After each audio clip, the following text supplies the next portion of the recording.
Oh, now you don't do it this time, huh? Alright, cool. So, I'm going to do a second try at recording this goddamn game. So, let me talk about this all again because the stupid goddamn Windows recording button doesn't fucking like me. Alright, so we're just gonna get right into it. This is the menu screen that allows you to choose between the two games. I don't currently have the title screen or the login screen because I believe that you guys wanted to have them as the same screen, and I can't really do anything with the login screen by itself. So that's kind of on your end, unless you guys want me to make a title screen that does not involve the login screen, which I can do. Just let me know. Here we have, you can choose between the two games. These two word buttons don't do anything, but the buttons are actually on the images.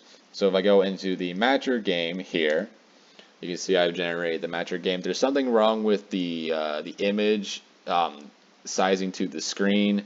It's set to fill in the entire screen, but I have the at the top here I have the Unity border, which is kind of screwing things up a little bit. I believe it should be fine on your guys' end. If not, let me know and I'll change it.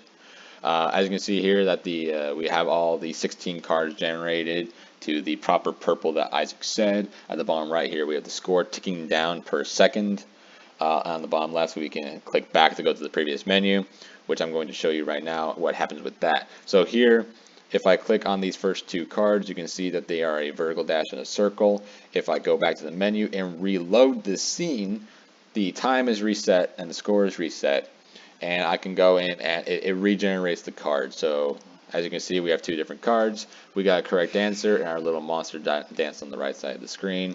So I'm going to go ahead and continue showing off the rest of the game. I got something wrong. The score was reduced by 5 and the monster didn't show up. Every time I get a correct answer, the score is added.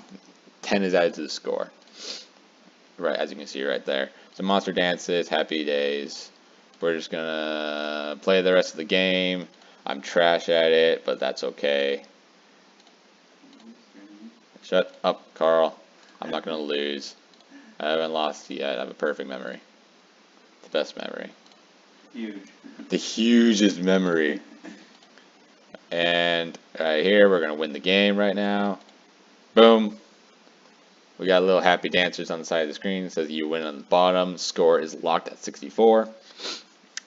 Behind the canvas, I have an object that is not related to the canvas that has its name changed to the final score, which is 64 in this case. So now I can go back and I can come back in and it resets the entire thing. The guy stopped dancing, moving on. I can go into the sequencer game still, and same deal. Score is decreasing. I can go back and come back in, and it changes the sequence. As you can see in the previous one, it was purple. Now it's yellow at the start. So if I click yellow, that guy, the little guy dances, and the next sequence is yellow red. Now I changed it back so that it just keeps adding another color to the sequence. So now it's yellow, red, purple, when previously it was yellow, red. So yellow, red, purple. Now I set the maximum level to 10. I'm not going to sit here and go all the way to 10 because I already did that in the previous video. I'm not going to do it again. So I'm just going to go ahead and get it incorrect and see what happens. Alright, it says game over at the top. The score is locked at 0. The object behind the canvas is set to 0. The guys don't dance, whatnot. I can leave and come back to the game and complete it resets. So that's it on my end. Hopefully you guys can mess with it and implement it online. I'm going to make a video on my own later, which showcases all the use cases in a better way than I did now. And yeah, have fun with this, guys.